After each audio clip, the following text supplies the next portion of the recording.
Hello, welcome to Watercolours with Caroline, part 2. We're going to be doing some abstract trees today, some techniques for using watercolour, and I hope having some fun. And I'm pretty sure all of you will have your 5x5 watercolour paper ready to go, taped down to your board, hopefully. If you're not ready, I'll just explain what we are going to be working on. Little 5x5 abstract paintings, and these are on Arches 140-pound cold press watercolor paper, and I have just mounted them on a piece of 12x12 card. I like the way they all go together as a collection. Of course, you could just have them singly, make them into a little thank you card for someone, birthday card. That would be great. I have to say that I used Pinterest for my inspiration for these three. And this Copper Beech, I just used a Copper Beech tree down the road from me as inspiration. I usually try and photograph my own source material, but these beautiful paintings that I saw on Pinterest, which I will acknowledge in the description below, I thought they would just work for today's lesson on abstract painting. So I'm going to switch to my other camera so you can see what I'm doing, and just give me a minute while I do that. You'll see me looking down and doing stuff and trying to figure stuff out on my laptop here. And I go to my overhead camera and share, and hopefully you will see my work area. And yesterday I didn't have any leaves with me, so we just drew a very quick basic leaf. But if you want to paint leaves and have some very authentic shapes, you can just pick a leaf off a tree that you like. I have a Japanese maple, and I love the leaves in the fall when they go a bright red and the shape. So I've just traced around this one to do our little exercise on using paint. And the other leaf I had is a very, very simple arbutus leaf, so we can do some washing back. If you just want to draw a couple of basic leaf shapes for this, that's fine. So we're going to start off by a little warm-up exercise to get you in the mood for painting, to get your brush and your paints and everything ready, and to teach you just a couple of little techniques. If you're new to watercolor, then it's useful to learn some different techniques. And this first one that we're going to learn is called charging. That means that you put on some light watercolor paint, or maybe just water, and then you add some stronger pigment to that so that the color sort of bleeds out. And it's especially great for doing fall leaves, because you can have all the different mottled colors of fall in your leaf. So what I would like you to start with is a light color, such as a cadmium yellow. I like an azo yellow, or you could use a raw sienna, sort of a more earthy golden color. But what you want to make sure of is that these colors are watery, they're not dry. And when I walked around the class yesterday, I saw a lot of people who had their paints too dry. You need to mix enough water with your paint that you have a puddle that really stays wet in your palette and stays wet on your brush. Your brush should be loaded up with that wet paint so that it stays wet for a while. I'm going to use the azo yellow for my base color, and it's quite watery, and I want it to be watery because I want the leaf. I'm really, I'll get my paint so you can see it, really loading my brush with wet paint so that this paint that I put on the leaf is going to stay wet. Now, 3 brush strokes back into my tray to get some more paint. And I think this is one mistake that beginners make the most, is they continue to paint with an empty paintbrush, or a paintbrush that's just about running out. And of course, their paint never stays wet. It's always too dry. So I'm going like 1, 2, 3 back into my puddle. That's why you need a big puddle. You need to have that big puddle there, so you can keep loading your brush. And your brush, I always make sure my brush is wet to start, and that it has plenty of paint in it and on it. That's why you want a nice soft, I like a nice soft brush. you want a brush anyway that has what's called a belly, like an area that can hold your water and your paint. Now you should see if your paint is wet enough to do this, it should be shiny, it should move around the page easily, it should not be drying at this point because you want to charge in some deeper color. I might get a slightly smaller brush to charge in. Say I had an 8 there, I might go to my 4. And I want to mix, to go in my deeper color, I'm going to mix an orangey color. I've got yellow on there, azo yellow, maybe get a bit more. And I've got some Pyrrole red there. And I'm mixing the two together to make a nice orange, which I prefer to a cadmium orange. It's not so opaque. And I'm going to load my brush up with it. But this paint is thicker than the yellow. That means I've got more pigment, less water, so that when I charge, I'm just tipping, I just put the tip of my brush to the edge of the leaf and that paint charges in. And I don't know if that's why it's called charging, but probably it's charging into the yellow. Now I'm not going to go all around the edge of the leaf doing that. That's too uniform. I'm sort of going to pick a few areas. Maybe in the center of this leaf, there's some orange showing, maybe here. But you can see if the yellow's wet enough, that color just charges in. If I wanted to get a little bit more red into that, right here is my cadmium red. Here is my Pyrrole red. Here's cadmium. No, this is vermilion. They're all very similar, warm, bright reds. And you can use any warm, bright red that you have in your palette. I just like you to have a warm red, orangey red, and a cool red like a rose or a alizarin or something like that. And then you can mix a lot of different colors. I'm going in, charging in. My yellow's still very wet. I'm charging in now with some red, and this red now is thicker pigment than the orange and much thicker than the yellow. The key is you can't keep putting in wetter paint. Otherwise, you're going to get loads of backgrounds, lots of water, making backgrounds in your painting. What you need to do is add more pigment each time and less water so that the pigment that you put on flows into the wet paint. And you don't want it flowing backwards. All of the dry paper will stop your pigment going anywhere else. It won't go anywhere else. It will just go into the wet paint.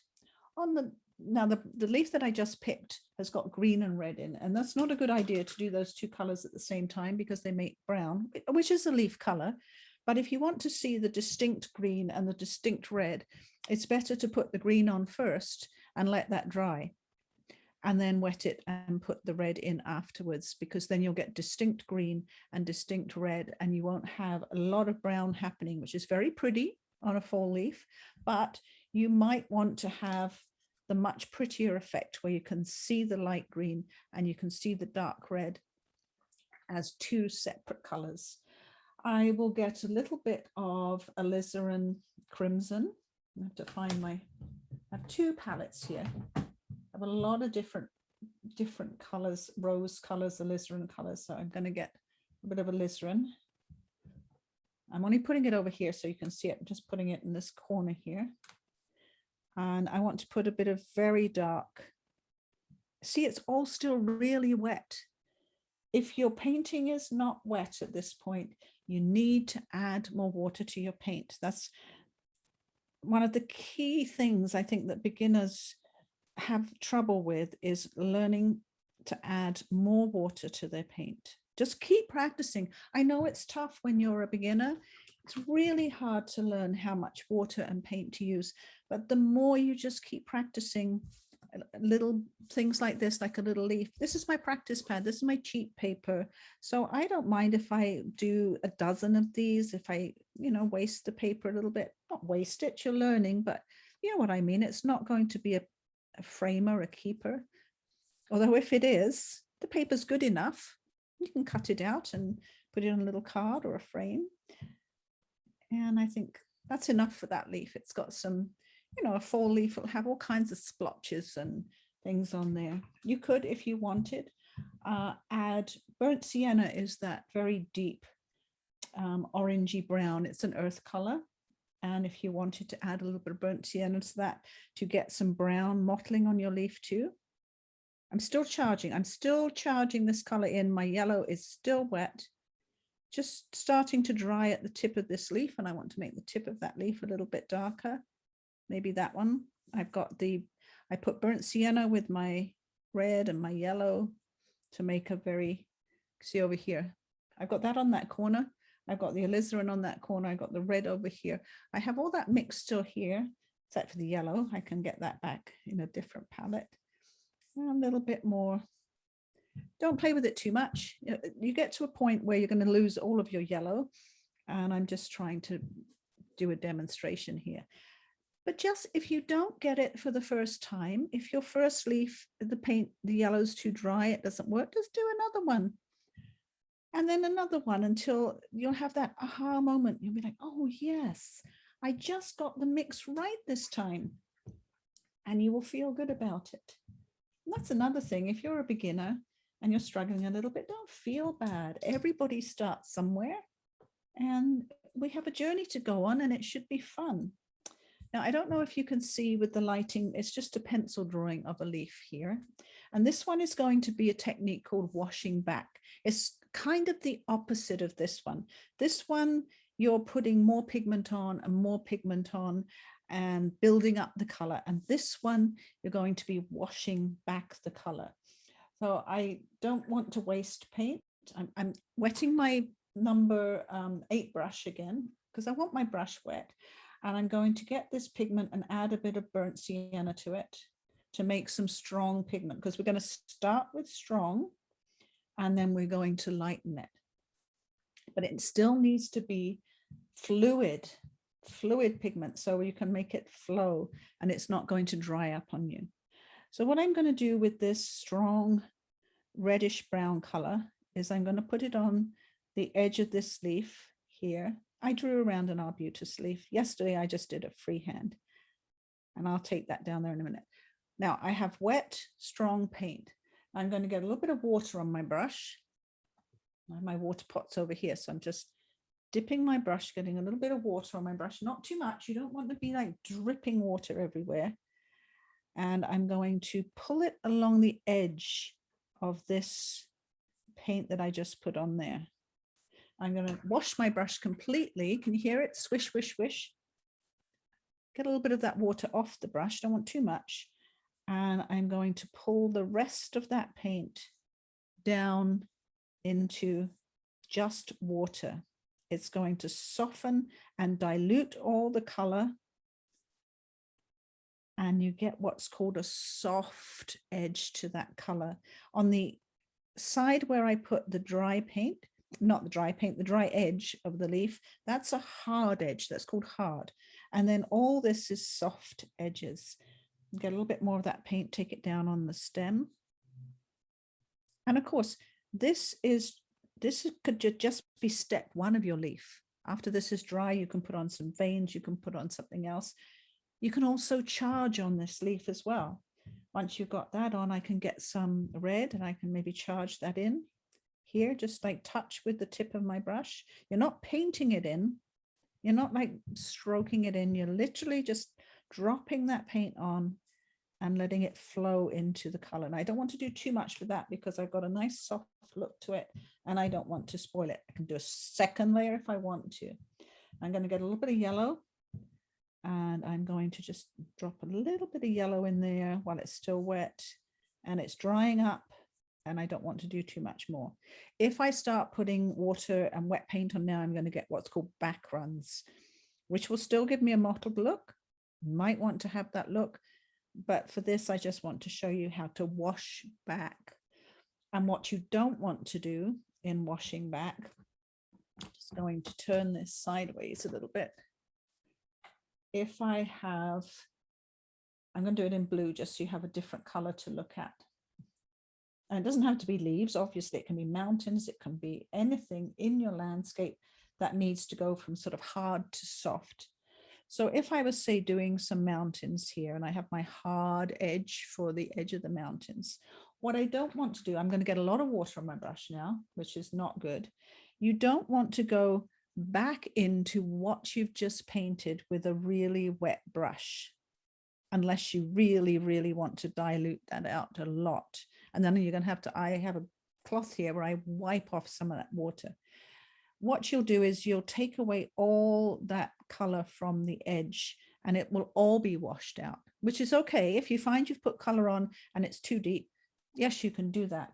But really the way to do this edge, this kind of edge, I'll push the paper up a little bit, and it has to be, again, you have to get just that right consistency of paint on your brush. You do the edge in your color, not too much. You don't want to go to where it's going to dry and you're going to have a edge. Now I'm washing my brush, taking off a little bit of water on my towel, and I'm going against the edge of this paint, not back into it, not right up into that paint, but along the edge to soften and pull the paint down into the water.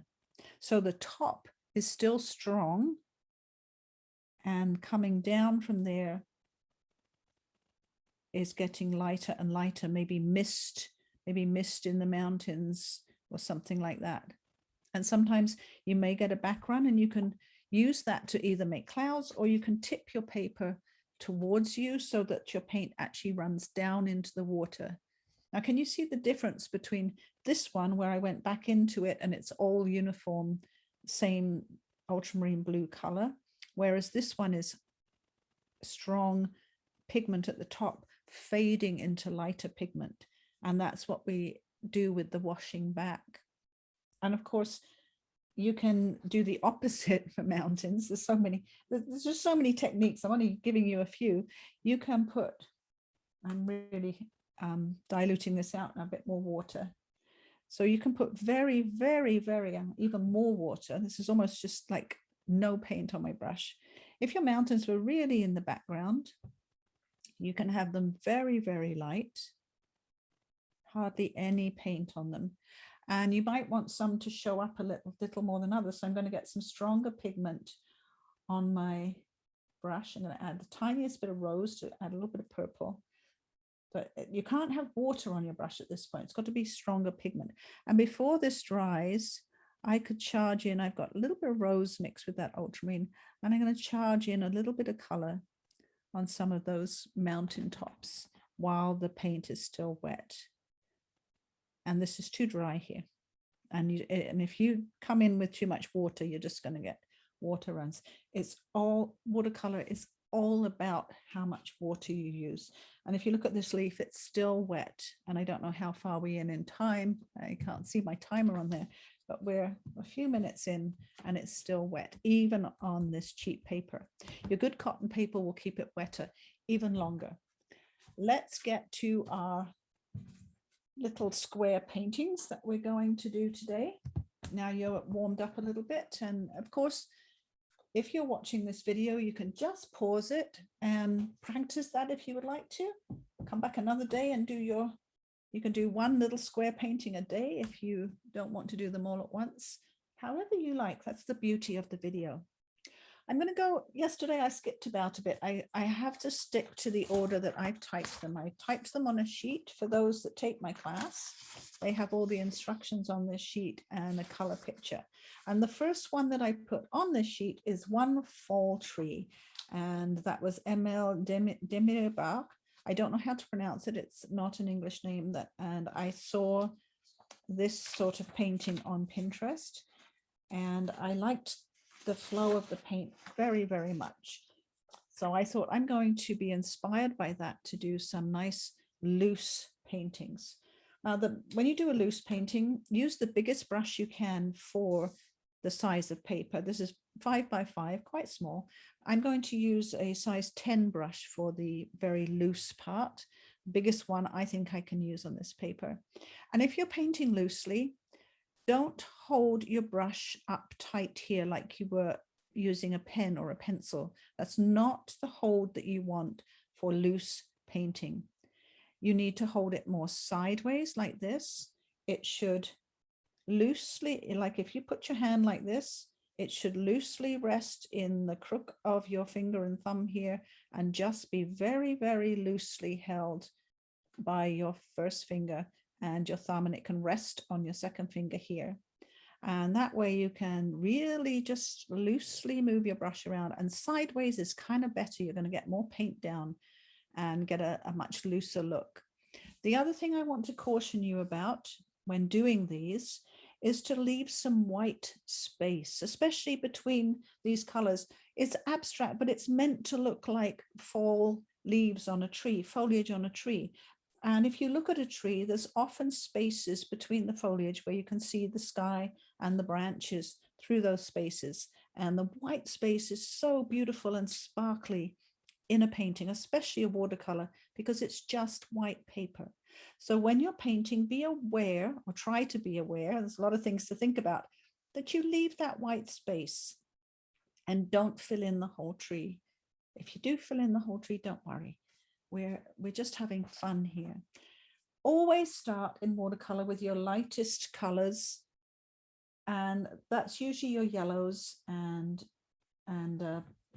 raw siennas or yellow ochres, those colors. So I've got my palette over here to make sure you can see everything. Let's move that a little bit. So I'll bring my palette here.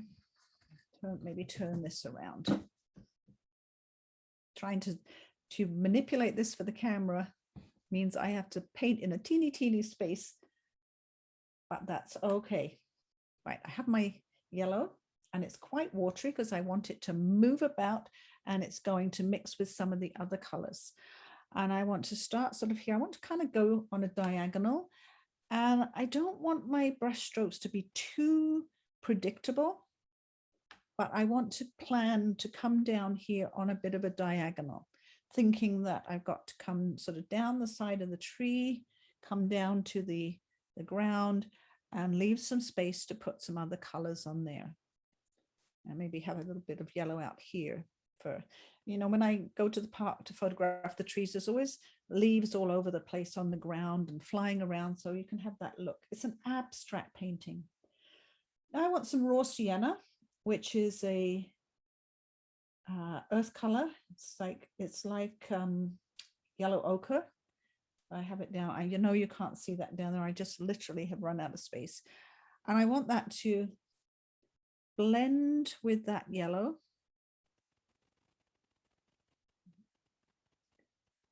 And be sort of right next to it. I'm sort of moving towards the darker colors as I go, and I want a little bit coming up here. Sometimes I want it to go over the tape so I have a nice crisp edge there. And I also want my yellow ochre to be down here, coming down in my ground here.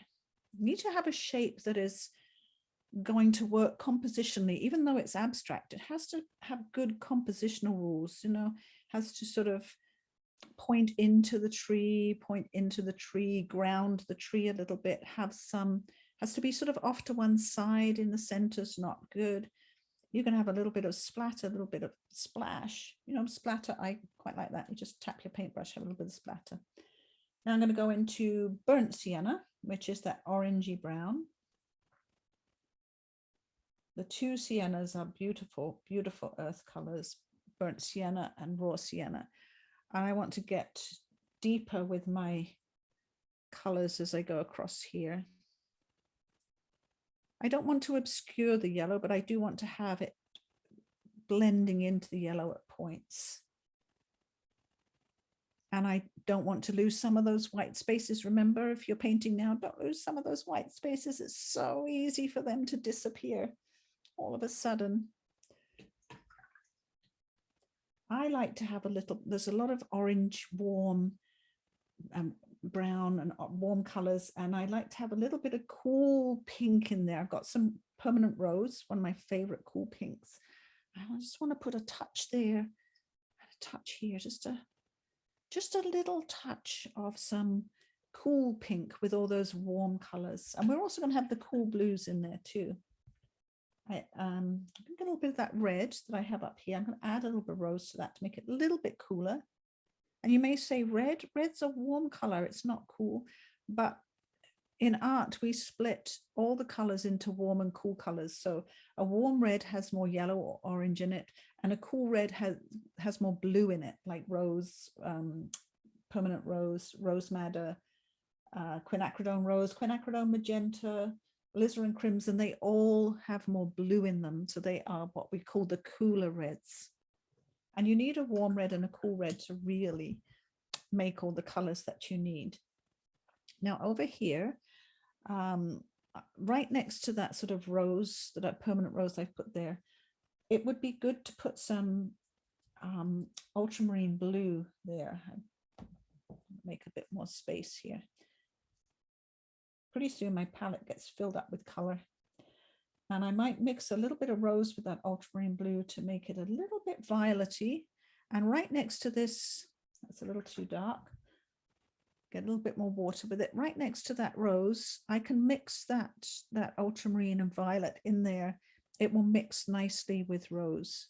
It's a good combination.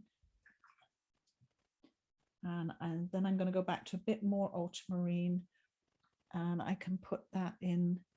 We're going to have some over here. Again, don't forget your white space. You need your white space, and every one of these paintings is going to be different. Like I said, I'm inspired by those ones I saw on Pinterest, but I'm not copying them. They are nowhere close to me. I just was enjoying how they used the color, so I used them for inspiration. I also want some, you can use phthalo blue or Prussian blue. These are the cool blues, the blues that are more towards the greens. So I'm going to put a little bit of phthalo. I'm using phthalo at the moment up here, and a little bit more phthalo. I'm watering it down. I don't want it too strong. I'm going to put that up here to represent, in this abstract painting, to represent sky. That's all. It's just a pretty simple little representation at the moment.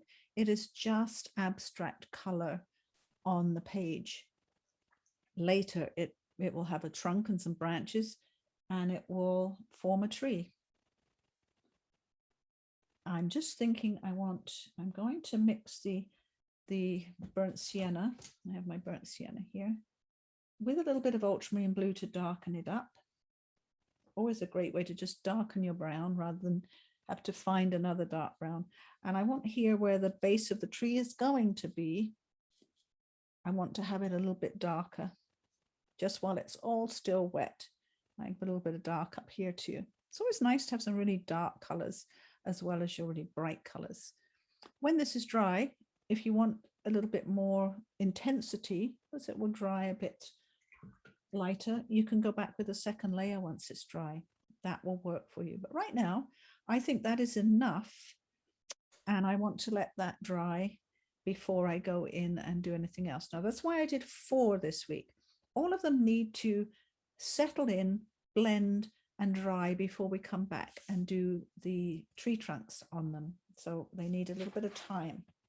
I'm going to put that one around here. I'm going to have to be very careful not to smudge this with my hand or anything else while I'm painting. And I'm going to check my notes so that I actually go in the order of my notes for those that got them. The second one is rainbow trees, and this was Jolina Anthony. I saw she had some posters on Pinterest, but I think they were posters from Etsy or one of the other sites.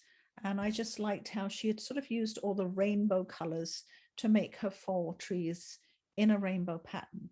So that is, I'll just bring it down to the camera. That's this one here. And we're going to start again. We're going to start with a nice bright yellow. And I have to be careful because I've got them all twisted around in different directions. You can use a lemon yellow, you can use azo yellow, but it needs to be a lovely bright yellow, cadmium yellow. It just needs to be bright so that you have, so that's going to be, we're going to have some real light yellow foliage over this side of the painting. It's pretty much like the other one. We're just going to have a different configuration of trees. And it's going to be a little bit brighter than the other one. I got your yellow in there. And of course, then the red. I still have quite a bit of red up here. The Pyrrole red is a lovely, lovely bright one. I have quite a mixture of makes of paint. Take that. Sometimes I want to just add water and not have it, so I want to water that out a little bit. I think this is an M. Graham. I have a lot of M. Graham paint, which I love. I have a little bit of Daniel Smith paint. I have mostly Winsor Newton. I really like Winsor Newton paint. And what's the other one I have? Oh, I have a few Van Gogh student quality paints just for when I'm demonstrating, so I'm not using all my really expensive paints. So I'm going to put some burnt sienna in there and take a bit more burnt sienna across here. And I'm sort of just, you work a little bit organically, you know, just sort of thinking about it as you go. I'm making trees. I want to have the colors blending. The raw sienna, again, that lovely earthy color. I think I'm going to have that up here. I know I'm going to have it up here. That's a nice look.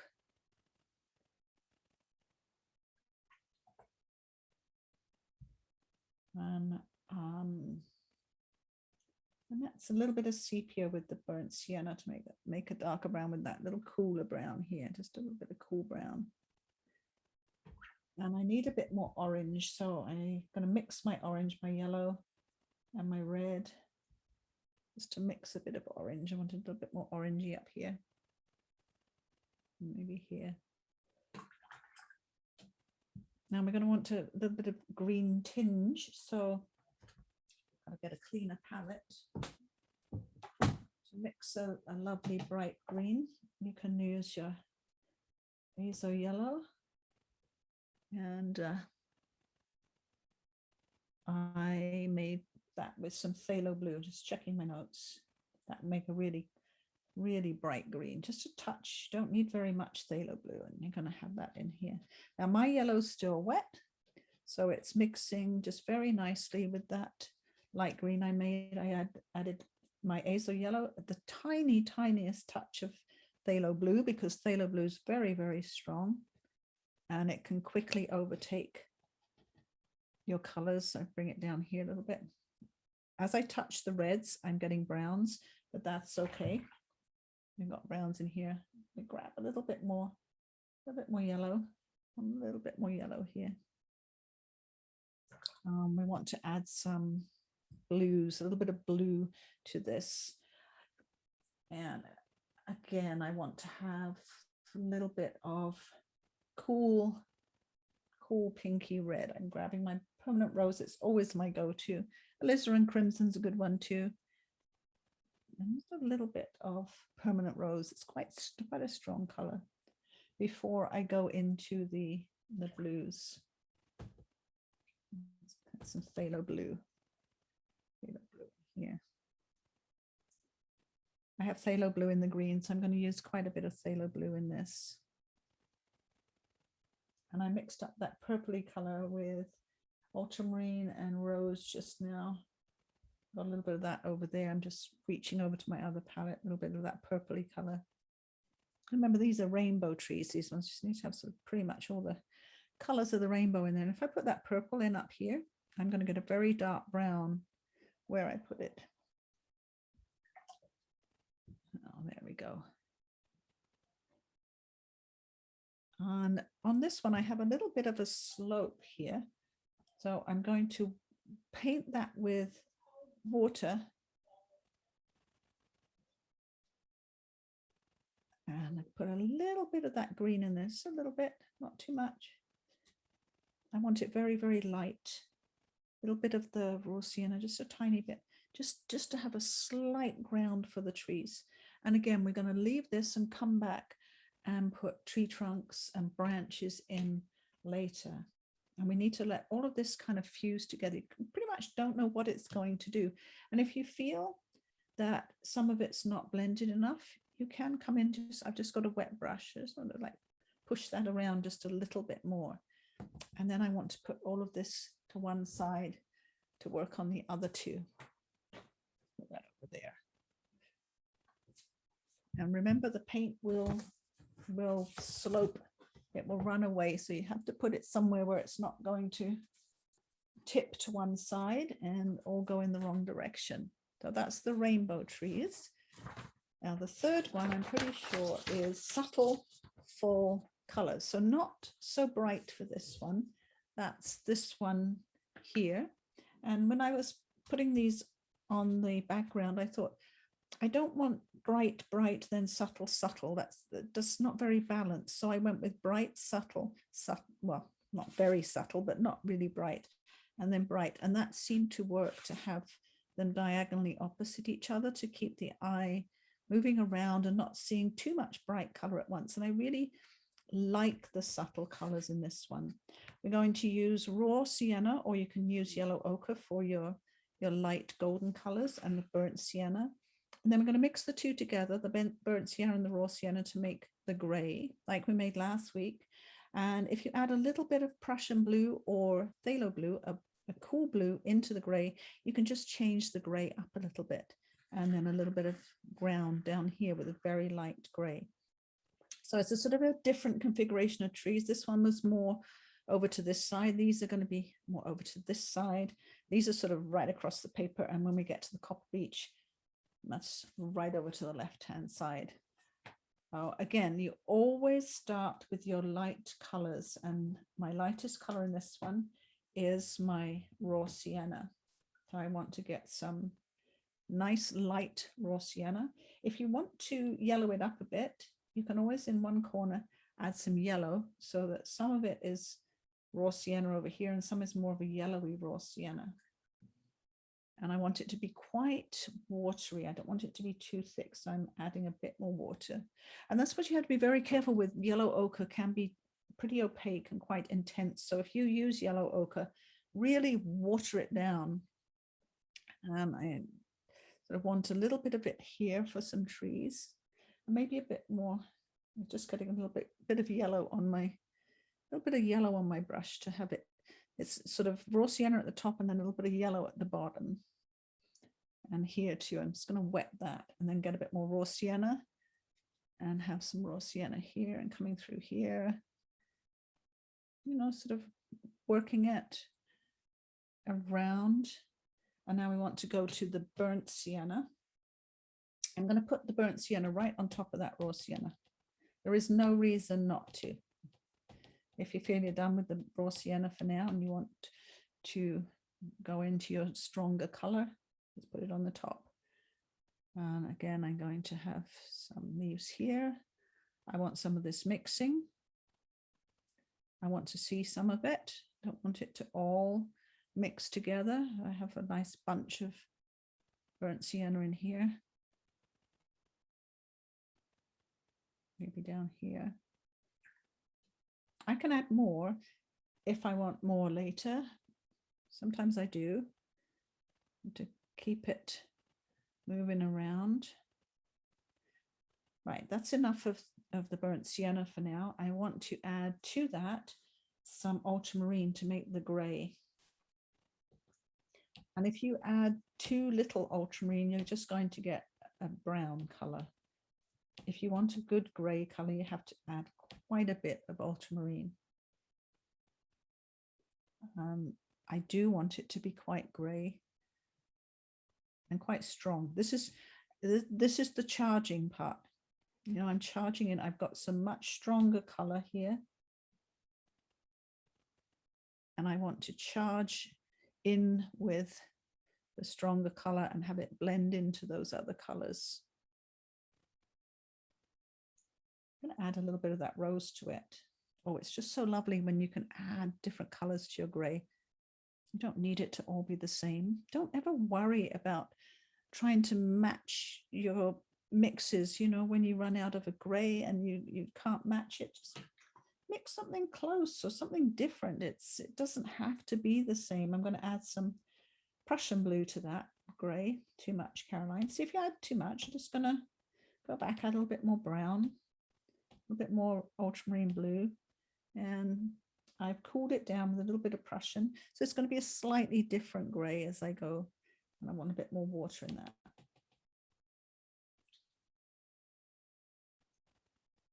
And no two of these paintings are ever going to be the same. You can't make them the same. Different things will happen. Now I'm going to take some water, just water on my brush, and sort of move these around just with water. Like these are leaves here. And draw the color out a little bit with the water on my brush. A little bit more gray over here. None of it really makes sense until you put the tree trunks in. And I also want a little bit of ground for the trees here. So I'm just wetting it with some water, putting down a little bit of that gray, just a tiny bit into the water, just a tiny bit, not too much. A little bit of brown. And leaving that to blend in like we left the other ones to blend in. I'm taking a little bit of water on my brush now, and I just want to pull this out a little bit. And the other thing I really like to do is the splatter. I want to protect my other piece of paper from the splatter. So I'm going to put, you can either put a paper towel, I had a paper towel somewhere, or a piece of paper or something over it. And I think a little bit of raw sienna splatter might be nice. A bit more raw sienna. Use a little fan brush and get a lot of raw sienna on there. Just tap it and get some nice fine. It has to be quite watery. It gives me a little bit of fine spatter and maybe a little bit more burnt sienna in that. A bit more burnt sienna. There we go. That's enough. You don't want to overdo that, but just give it a little bit of. You can even splatter water if you want to make it move around a bit more. You can add a little bit of splattered water to it.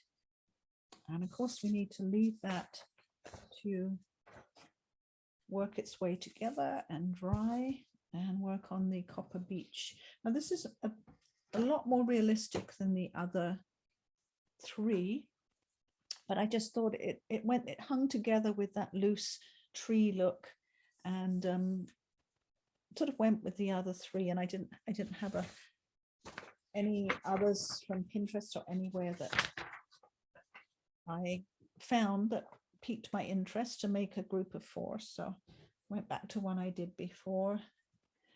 And again, if you've got a little painting, it's really good to put your center of interest, your focal point, off to one side somewhere, not bang in the middle. Bang in the middle will work sometimes, as long as you kind of know what you're doing, but it's always a little bit nicer to have it off to one side. I'm going to put the ground in here, and I want to put the trunk of the tree, just so I kind of get the trunks are quite short compared to the amount of foliage, and they are narrower than you think when you look at them in 2 dimensions.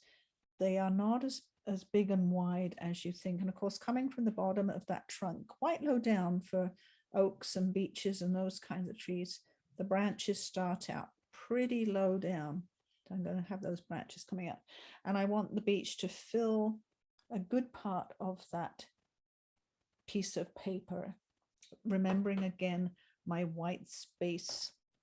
So we're going to start with the very light area of the tree, the top of the tree, where the sun, we're imagining the sun is shining through these copper beech leaves as they turn from the light sort of copper to the dark copper in the fall. And for that, I've used the azo yellow with some alizarin crimson and some burnt sienna. So we've got kind of that mix here. I'm actually what I'm going to do is I'm going to clean this up for a minute, just so we've got some clean area here to remix some of the colors. So I've got my azo yellow, which this is N. Graham azo yellow, and since I discovered it, I just love it. I use it for pretty much everything, mixing my greens and everything you can imagine. And I used a little bit of alizarin crimson. Now, the alizarin crimson really does make the lovely colors of these copper beech trees. So I've gone back to that rather than my rose. It's a little bit stronger than the rose, a little bit warmer than the rose color. And I've also used burnt sienna. And as I'm mixing this, I think I need more yellow. I need to go get a bit more yellow for that.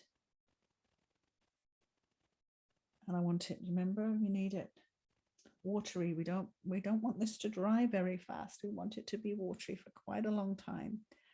And we're going to make the light part of the tree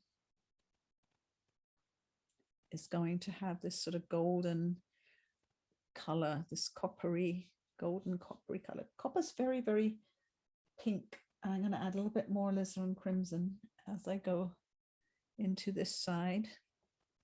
Don't forget your white spaces. And a little bit more alizarin crimson. I'm not mixing it with the whole batch, but I want to take these, as you get towards the bottom of the tree, you kind of see a few leaves sticking out, a little bit more definition. And although this is very abstract, this is the most realistic of the trees, this one, this copper beech. And every time I do it, it's going to look different. So we've got the sort of the golden coppery sun shining through side. And now we need to go into the darker colors before that dries. And for the darker colors, I'm just reading my notes. That's what I'm sort of thinking. The darker colors, I've mixed dioxazine violet with the alizarin crimson and sepia for one mix. Also, I've got alizarin crimson plus burnt sienna plus ultramarine blue. That's another mix. And cadmium red and sepia. So let's start with the first one because they have a lot of purple in these trees, especially if the sun's shining through them. So Dioxazine Purple is my favorite, or Dioxazine Violet. The brand names will call them violet or purple, but it's a beautiful, beautiful, intense bluish violet, very strong, very pigmented, and you have to be careful. It can stain quite a bit. So, be careful when you put it on that you've got it in the place you want it. So I also mixed with that alizarin crimson and sepia. Sepia is a dark brown. You could also use burnt umber, Van Dyke brown. So I put some alizarin crimson in there. And then up here to my sepia, which is quite a dark brown. And I like that color. I'm going to go in. Oh, that's a dark color. Go in towards the bottom of the tree is very dark usually. I'm going to add a little bit more violet to that because I don't want it too brown. I want to see the violet happening in the tree. And remember, you want it to mix with your light paint as well. A little bit more water in it so it moves around a bit more. Make sure I get it going on there. This is quite dark, so I'm going to look at one of my other mixes, which is alizarin crimson, burnt sienna, and ultramarine blue. That's going to be quite a nice mix too. I have some ultramarine blue over here. Mix some alizarin crimson and some burnt sienna. It's almost the same color actually, just possibly a little bit more blue. And I'm going to do a little bit more of the tree with that.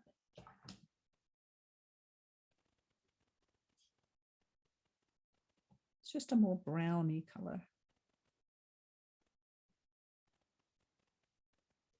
I really like the more violet ones that have the more violet and maybe even more alizarin crimson, a little bit more alizarin crimson, especially to the top of the tree. Just notice that as I'm painting and I'm trying to talk you through my thought process, I just look at the painting, I look at what I've done, I look at my colors I've mixed, and I just make judgments as I'm going all the time. Do I need a little bit more crimson? Do I need a little bit more water with my paint? do I need to, you know, add more over here to blend it in? How are we, you know, I've got to keep thinking about what I'm doing the whole time and making decisions. I'm going to go a little bit more alizarin crimson. I think I need a little bit more alizarin just on the cusp here where it's going from dark to light. And where they're all blending together, wet and wet, I want to have a variety of exciting colors happening. And it's not always easy to achieve that when you are talking out loud. Really requires some quiet introspection, some quiet time, some quiet thought. And that is kind of working against me having to talk, but that's what I'm doing. So I need to live with that. There's a lot of red in this painting, a lot of warm color. I want to complement that. I've got that very light green that I mixed with the azo yellow and the phthalo blue. I got a little bit of that, and I just want to pull that down here in the grass area. I want it as a complement to all the red that's in that picture, and I don't want the grassy area to be too dark. I want the tree to be the dark part. I'm going to wet this and put some of these colors in, particularly a little bit more ultramarine blue, a bit more ultramarine blue here. And sometimes these colors are going to be too intense. I'm just going to grab some water them down. I'll put later when I do the tree trunk and some of the other colors, I'm going to put a bit of shadow on there and some sort of a rooty look. But right now it's going to stay pretty light as I bring some of these colors just down here for the ground part of this painting. Now we've done all four of the branches, foliage, leaves, abstract parts. And this is where we tighten up now. We tighten up and we start to put in a little bit more detail. I have to make sure I get these up the right way now.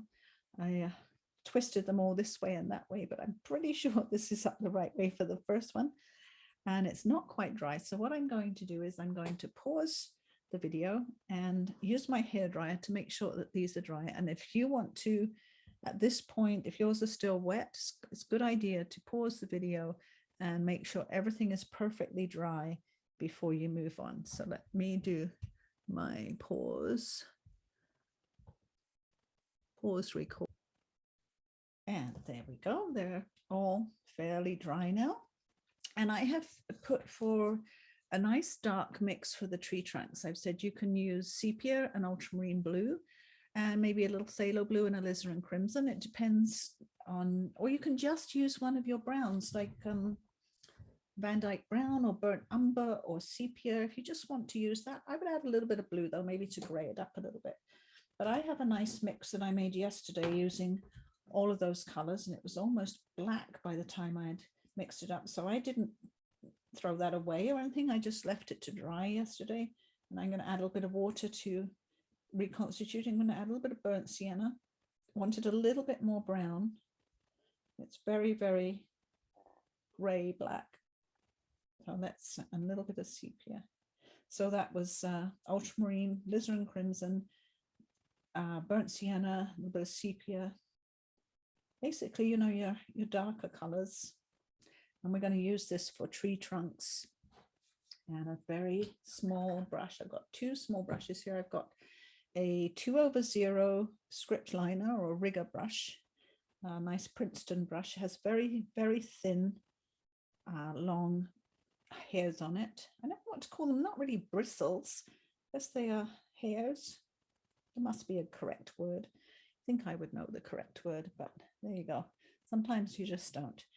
And I just usually do the tree trunk and everything with the paintbrush, but if you're not very confident about that, it's fine to get out a little pencil and very gently put on where you want your tree trunk to go, and maybe a few of your branches so you kind of know where you're going.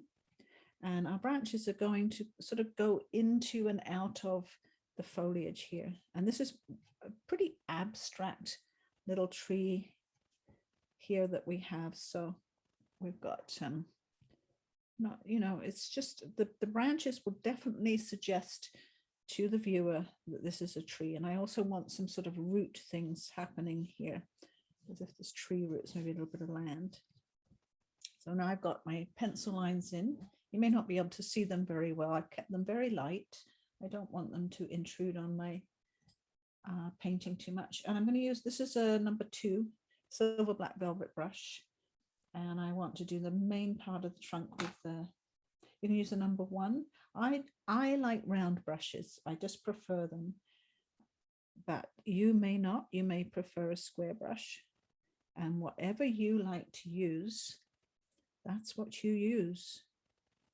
I'm putting in the tree trunk. I'm going sort of upwards with my brush strokes and taking the tree trunk up to the, I will be coming down too, don't worry. But I want to come down in a moment with a little bit of water rather than paint. And I'm doing the thicker parts of the trunk and branches with the number 2, or you can use a number 1 brush.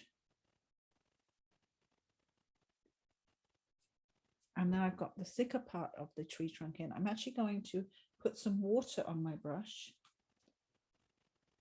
So I'm going to pull these rooty areas down with water, just water on my brush. I'm actually going to get a little bit of, tiny bit of ultramarine blue on my brush too, as well as the water, so that I get a kind of a bluey look as I come down here, blue gray.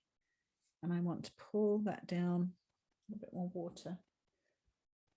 Pull that root down to make sure that my tree is grounded, that I have some base to my tree, and that it's sort of suggesting with the roots and the branches. I haven't finished the branches yet.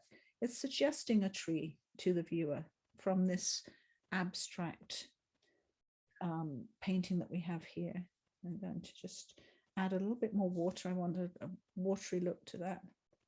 I also want to have, coming out here, I want to have more of a sort of a horizon. Just I'm putting a little bit of that gray and a little bit of blue as well. I want to mix it up, not have all the same color happening. And I'm going to put a little bit of that gray and a little bit of that ultramarine blue and some water. Just put a little bit of kind of a horizon line there. So I've got the vertical, I've got the horizontal, I've got the diagonal happening. And this is where you really need to just look and make a few judgments. And I think maybe a little bit burnt sienna here. The other colors, and then we got some ground happening. And I want to get my script liner, that very, very fine script liner with some paint on. And this is where I'm going to wiggle the script liner and pull it upwards to have some, I'm going to have some coming behind and in and out of the foliage. I want to put some branches happening. Make a Y, like you do a Y like that, and then another Y and another Y, and pretty soon you've got a collection of branches. Not too many. This is a you know, pretty abstract little painting, so you don't want to over indulge the viewer with lots and lots of branches. Just a few here and there. And it's so much fun sometimes to do these like little branches and things that you get carried away and you have way too many in the end. So be disciplined and don't overindulge in those branches. So you have one a little bit lower down here. Wiggle them a little bit, wiggle them with your brush. Careful you don't put your hand in this like I'm prone to do sometimes. Not always a very clean and tidy painter. It doesn't really bother me. I just, you know, you go with the splurts, the smudges, the things that happen. Being creative, I think. Yeah. And I think I'm pretty much getting near to enough branches on this tree, maybe. Sometimes I like to have it much like a really strong one. You see what I mean? It's very easy to just start doing too many and you lose the looseness of the painting. But this is what tightens it up right at the very end and makes the viewer realize that this is a tree that they're supposed to be looking at. And I know that on my original one, I felt that I didn't have enough dark brown up here. And to remedy that, I mixed up some burnt sienna with a little bit of red. And I just put that in, just put it in like this, like a little bit of extra brown I felt it needed. And if you think that line is too harsh, I wash my brush, I put it on my towel to dry it a little bit, and I have just a wet brush, and it's kind of like that washing back that we did at the beginning, except not really doing too much washing. I'm just softening and pulling out some of those edges so that it's not too harsh a line. But sometimes a little harsh line is nice, just here and there, like that there. Don't want too many. Again, you have to really discipline yourself to not keep going overboard with your paint. But I just feel like I needed a little bit more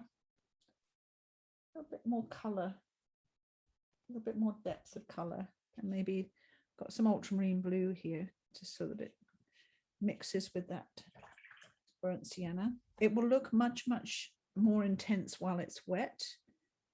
It will not look like that as it dries.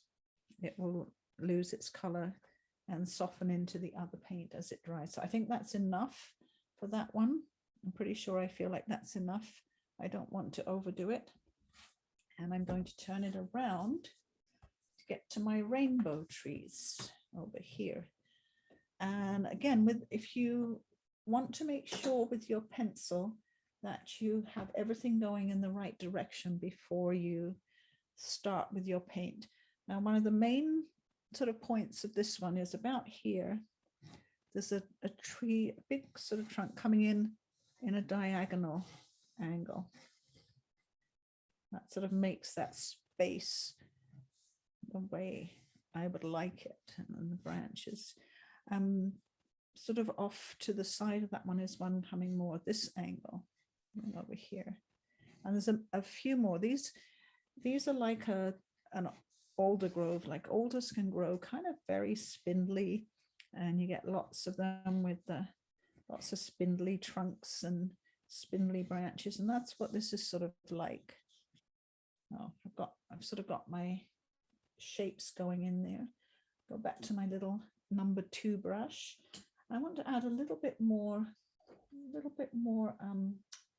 Prussian blue to the mix. I want this mix a little bit of a cooler gray.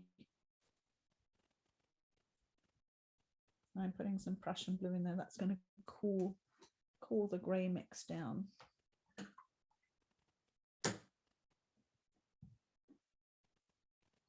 That's why I do have a Payne's Grey and a Davies Grey in my box. I never use the Davies Grey ever. I bought it to see what it was like. I use the Payne's Grey sometimes, but I love to mix my own greys, because all you need to do is mix a blue and a brown or a blue and an orange and add a little bit of another blue, and you have all these masses of beautiful greys that you can control the temperature of all of them, and the mixture, you put a little bit rose in there. Oh, you just can do so much with them if you mix them yourself. Now, again, when I put this trunk in, I'm not going to go right to the bottom yet, because I want to take it down with water rather than paint, because I don't want that really definite brush stroke everywhere. And water's my friend. I've got that a little bit too thick, but I'm going to get water on my brush and just pull this tree trunk down to the edge of the tape with water, so it's not the same strength all the way down. The paint will kind of flow down that water, and I'm going to get my very thin brush And I want to come up with some branches a bit scraggly here, and just charge in a little bit more paint into that water I just put there. You can also have a really, really scraggly tree trunk coming up behind it. It's nice to play with the angles of the branches and the tree trunks, and don't have them all showing. You know, they're going to go behind the leaves at some point. Some are going to be peeping out here from behind the foliage. Some you'll see over the top. And as you start to put them in, and if you feel that the transition is too abrupt, you can get a little bit of water on your brush and you can just soften that transition with a little bit of water or a little bit of paint. A little bit of paint if you want to soften that transition between the trunk and the foliage.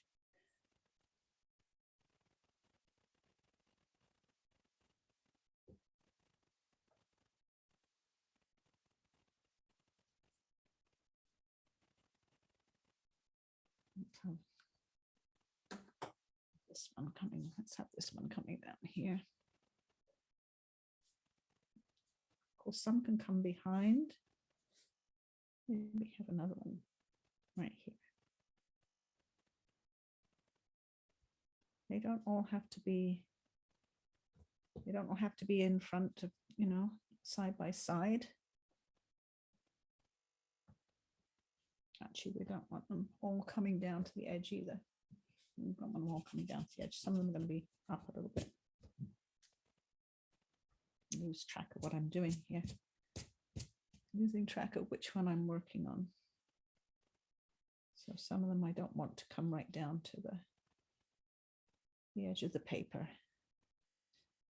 I want some of them thin trees, and some of them thicker trees.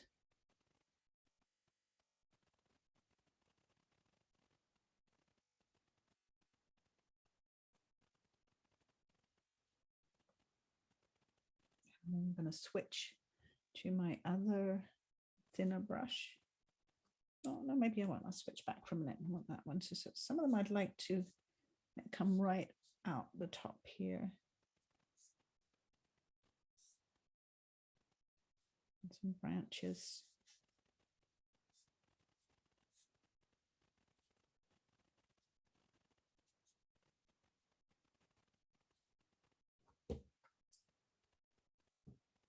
Very organic as you build your trees going this way and that way. The branches.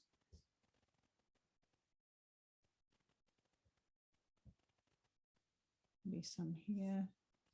You can sort of design your own tree arrangement. If you want to actually look up some photographs of trees to help you with your tree arrangements, I mean, that's always really helpful too, if you just want to use a photo reference to figure out where you would like the tree trunks, where you'd like the branches, shapes that you want to use.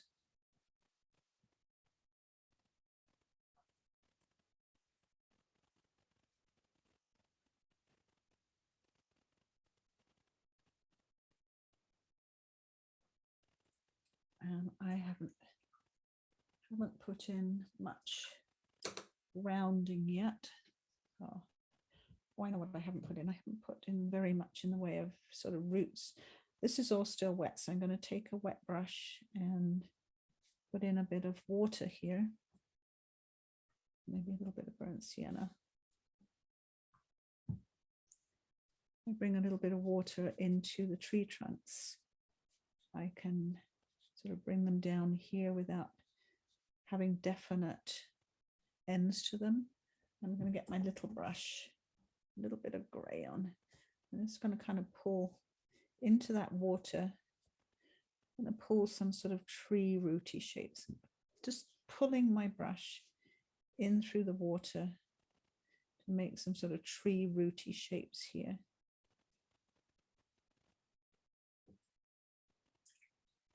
And sometimes Sometimes just like a splash of color here and there. If you feel you want a little bit more yellow or a little bit more blue, just feeling I want a little bit more yellow here and there, and even here, and maybe splash a bit of yellow.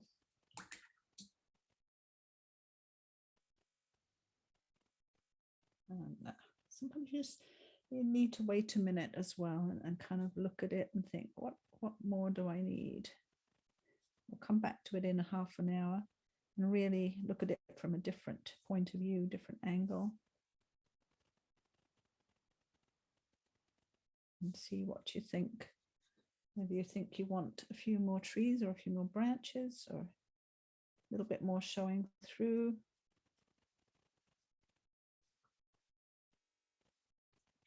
And then stop, don't do too much. Well, that's those first two. We've got a little bit of tree trunk and so forth on them. So I'll show you the ones that I did originally. I've got paint all over them now. You see what I mean? I'm so messy. I have these way over there, out of my reach, and I've already got lots of yellow paint all over it. I'm going to wash that off with some paper towel.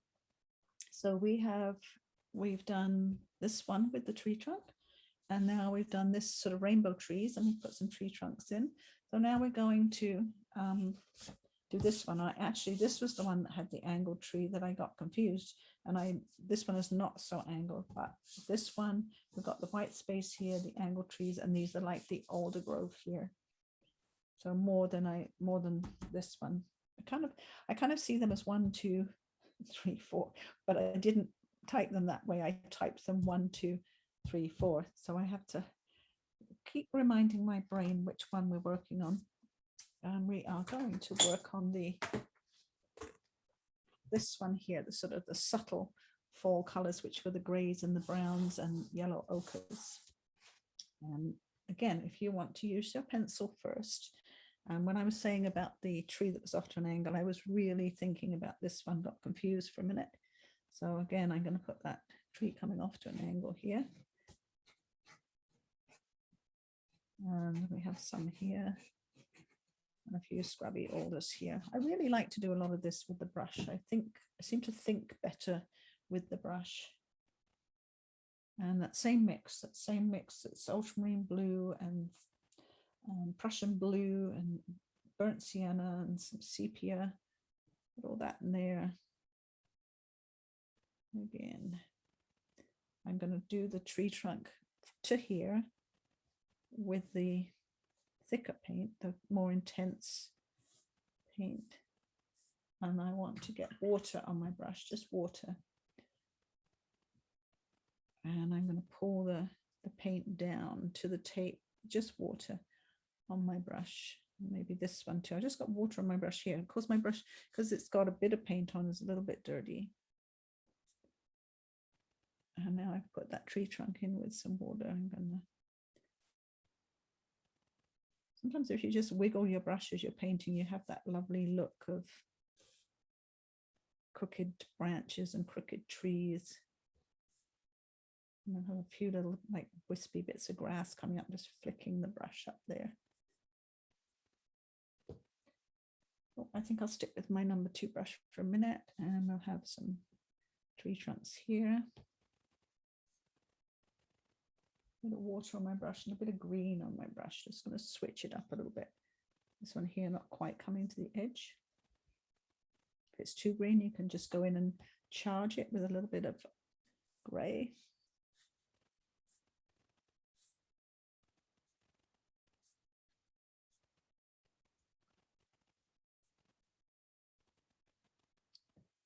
I'm going to tap. I have gray on my little brush. I'm just going to tap that for a minute. Just want to see if I've got enough of this tree trunk in. This one's quite, my original one is quite strong, the tree trunk on this one, and quite strong on this one. Boy. Some of them need to be strong and some not so much, depending on where you want your eye to go in the picture. And those are judgments that you gradually learn to make as you get more familiar with painting, and you can look at your painting and make some judgments about what you've done. It's not easy when you start out. And please don't be making negative judgments about what you've done and saying, oh, that's awful. Oh, I don't like that. It didn't. You know, find a positive in your painting. Find something you like that you did, or something you feel was successful, and say, right, I really liked how these colors mixed together in my painting. I'm going to try for that effect next time I do it. It's much more constructive for you. And nobody's going to be good at this without quite a lot of practice. And if you practice enough, you'll reach a point where you're very, very happy with some paintings that you do. And you'll feel like, oh, I actually think I'm getting it now. I like this one. I might actually give this one to someone. And then you're off and running. But don't be hard on yourself, especially if you're a beginner. Please take this all as fun and learning. And it takes time. I've been painting for nearly 50 years. I've probably been doing watercolor for 40 years maybe. I'm not very good at it, considering I've done it for that amount of time, but I really don't mind. It's just, it's my hobby. It's fun. I love teaching it more than I love doing it. It's all good. I'm getting a little bit of blue on my brush. I just want a little bit more paint coming out here. A little bit of blue paint here. And I think, what do I need? I need a little bit of raw sienna. A little bit of raw sienna. I think I need a little bit more kind of raw sienna. Look, just here, just a touch. Just to have some balance. There's raw sienna up here. I like to balance the painting with some of the color echoed in another part of the painting. Even if it's something like, I've got a little bit of burnt sienna here. I've got burnt sienna on my, just put a little bit of burnt sienna up here and there, and then you have some unity to your painting if you have that in other places. I also want to have a little bit more burnt sienna in here, you know, a little bit more color. And like I said, it's going to look intense when you first put it on, but it will all blend in as it starts to dry.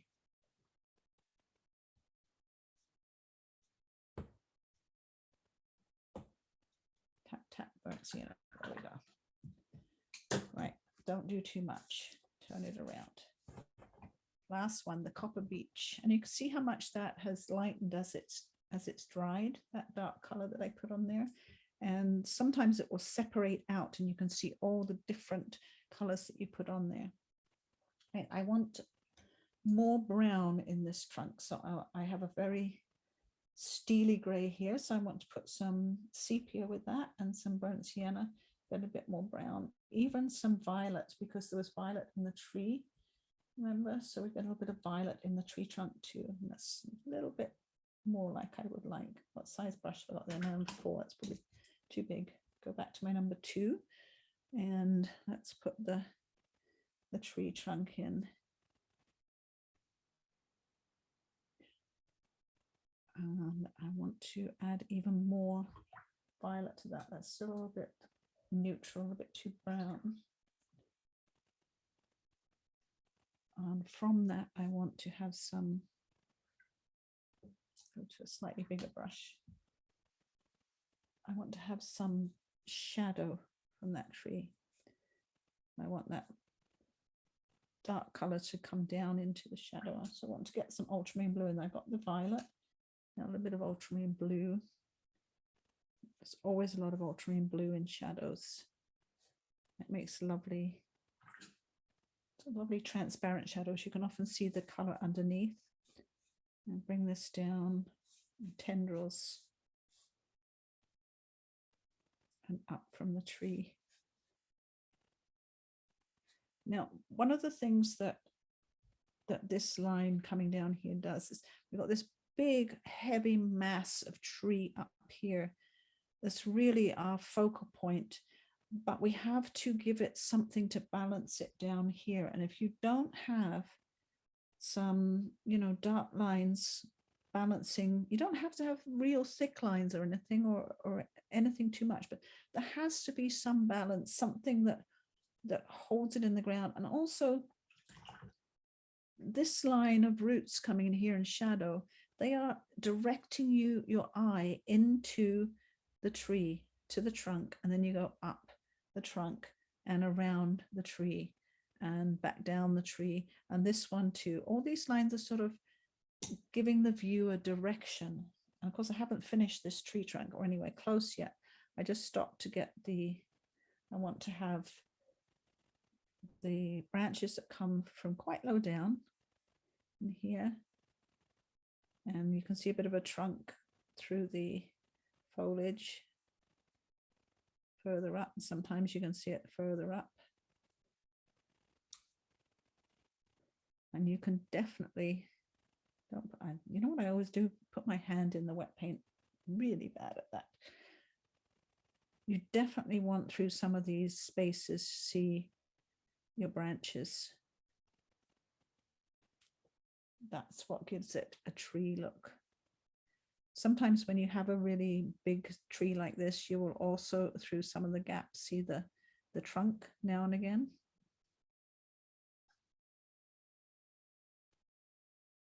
I want to put a few little bits sort of grass around the bottom of the tree too.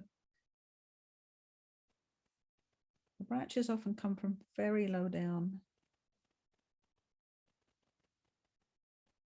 And of course you have to see them and then not see them.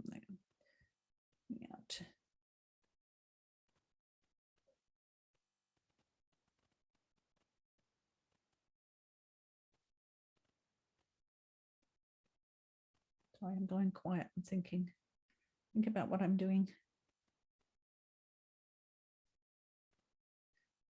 And I know for the people that signed up for my class and get the lesson plans, I did send you a separate sheet with the picture, the photograph of the Copper Beech, and some of the color suggestions for mixing the colors. And of course, you could do a much more detailed painting than this if you wanted to make it more realistic. I feel like I want a little bit more purpley. Oh, that's some violet. A little bit more in here of the color. Now this is sort of dried a little bit, and I want to have a little bit more texture in here, texture of the tree.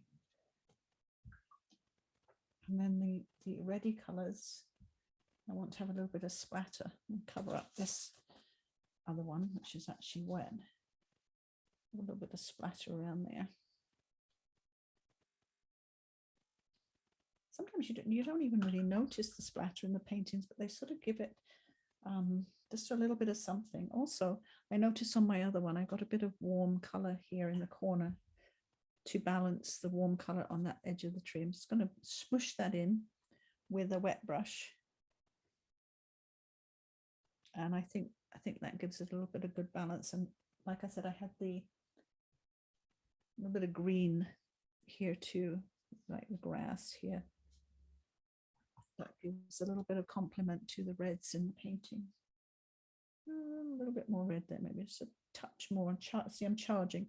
I've made that, I put some red in, made it wet, and now I'm charging in a little bit more red in that corner. And even maybe a little bit more red in that shadow.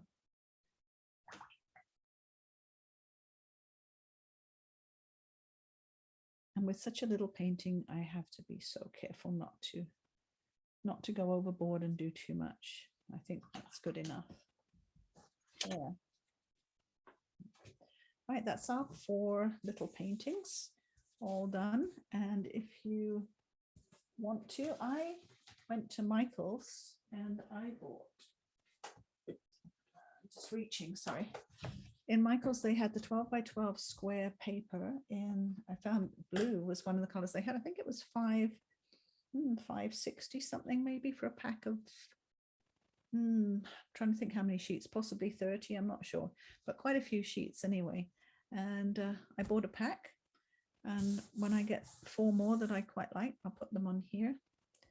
Or you can cut this into 4 and you can make 4 lovely little greetings cards with them. I buy the packs of blank greetings cards from Michael's too and make greetings cards for people. You save an awful lot of money doing that, and people love to get your personalized greeting cards.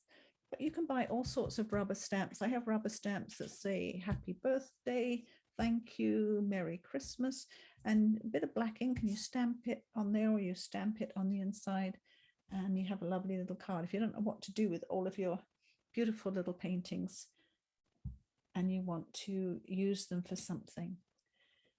Okay, well, that was a marathon of painting, wasn't it? I'm going to stop sharing with that camera, and there I am back again. Look, I'm still okay. It's still here. I hope I'm talking loud enough. So this was fun. I'm going to turn the light off on my camera.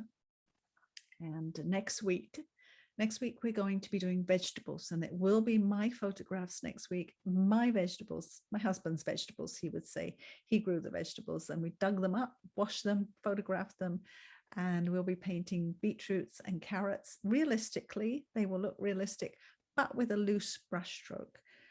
And I think that will be fun. So see you next week. Thank you for joining me. Bye now.